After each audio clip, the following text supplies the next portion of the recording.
Hi friends, welcome back to my channel Ajay talks. दोस्तों, आपने अक्सर सुना होगा कि अगर आपका काम नहीं बन रहा है तो किसी सांसद जी या विधायक जी से जो है सिफारिश लगवा लीजिए। तो ये जो सिफारिश नाम का जो पन्ना होता है ये लगभग हर विभाग में चल जाता है। लेकिन तब क्या हो अगर कोई स्कैमर, जी हां, कोई स्कैमर अगर धोखाधड़ी करने के लिए यानी कि आपको ठगने के लिए भी किसी विधायक या सांसद की सिफारिश लेने लग जाए तो और उन्हीं की सिफारिश पर उनके ही रिश्तेदारों को शिकार बना ले तो। जी हां, ऐसा ही एक मामला निकल करके आया है जहां पर दिल्ली पुलिस ने, दिल्ली की जो साइबर सेल है, उसने एक ऐसे अपराधी को कानपुर से गिरफ्तार किया है जिसका मॉडस ऑपरेंडी यही था कि भैया वो एमपीज और एमएलएस के रिश्तेदारों को ही जॉब के नाम पर ठगता था। तो अगर आपके चचा या मामा या कोई भी रिश्तेदार विधायक या सांसद हो तो ये मत समझिएगा कि आप स्कैम प्रूफ हैं। जी हां, लेकिन इतनी सहूलियतें तो जरूर हो सकती हैं कि अगर आपके साथ स्कैम हो गया है तो अपराधी को पकड़ने के लिए पुलिस दिन रात तो एक कर ही सकती है। क्यों? क्योंकि चचा जो है वो आपके विधायक हैं या सांसद हैं। तो ऐसा कारनामा करने वाले इन भाई साहब का नाम है आशु वाजपेयी। जी हां, उम्र है 24 साल और इनकी क्वालिफिकेशन है, ये बीए की 3rd ईयर के छात्र हैं। और ये करते क्या हैं? ये लखनऊ में किसी मेडिकल स्टोर में दवाइयों की डिलीवरी का काम करते हैं। अब पुलिस ने इनको धर लिया। रहने वाले हैं उन्नाव और कानपुर के बीच में ट्रैवल करते हुए फर्जी सिम कार्ड के जरिए ये लोगों को ठगी का शिकार बना रहे थे। तो समझते हैं कि आखिर ये विधायकों और सांसदों को ही कैसे शिकार बना रहे थे। मामला यह है कि ये जो आशु वाजपेयी है, इसने क्या किया? सबसे पहले लखनऊ में किसी वेंडर से कुछ फर्जी आधार कार्ड पर एक्टिवेट की हुई सिम ली। ठीक है, तो यहां से क्या हुआ? अपना सिम कार्ड इस्तेमाल करने की जरूरत नहीं है। सिम लेने के बाद इसने सबसे पहले क्या किया? पूरे देश के तमाम सांसदों और विधायकों के मोबाइल नंबर खंगालने शुरू किए।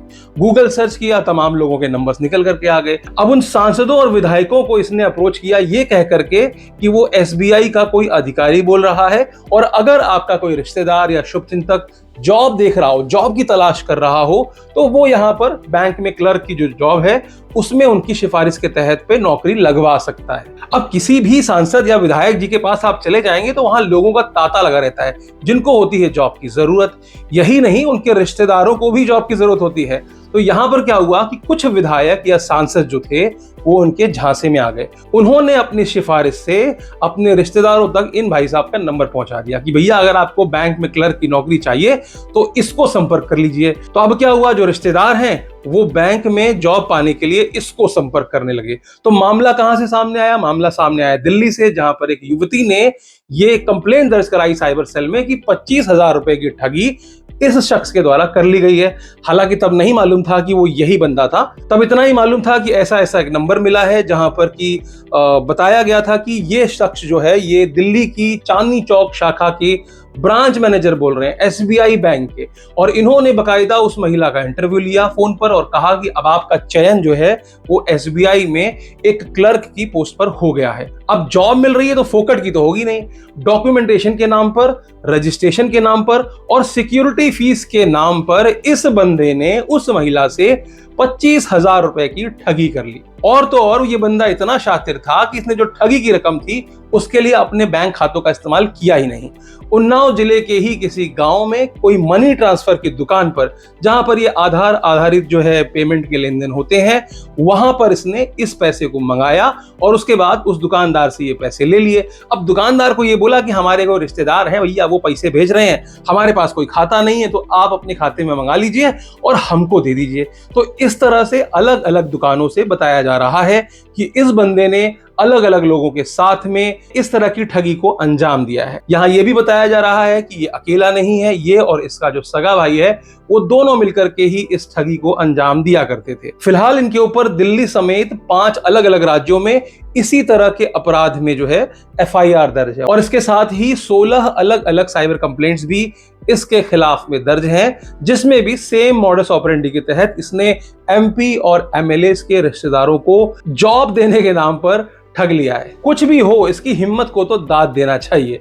अब ये काम ये नॉर्मल लोगों के साथ भी कर सकता था, हो सकता है किया भी हो, इन्वेस्टिगेशन में सामने आए, लेकिन फिलहाल जो सामने आया है वो यही है कि इसने एमपी और एमएलए की सिफारिश के साथ में उनके ही रिश्तेदारों को अपने जाल में फंसाया और उनसे जो है हजारों रुपए की ठगी कर डाली। अब मामला एमपी एमएलए के रिश्तेदारों का था, तो एक प्रॉपर साइबर सेल की जो है दिल्ली नॉर्थ में टीम बनाई गई और पूरी इन्वेस्टिगेशन की गई। इन्वेस्टिगेशन के दौरान ये जो दिल्ली की टीम है वो उन्नाव पहुंची और लोकल इंटेलिजेंस के आधार पर ये पता लगाने की कोशिश की, उस पैसे को भी ट्रेस किया कि जो पैसे दिए गए थे वो कहां पर दिए गए थे।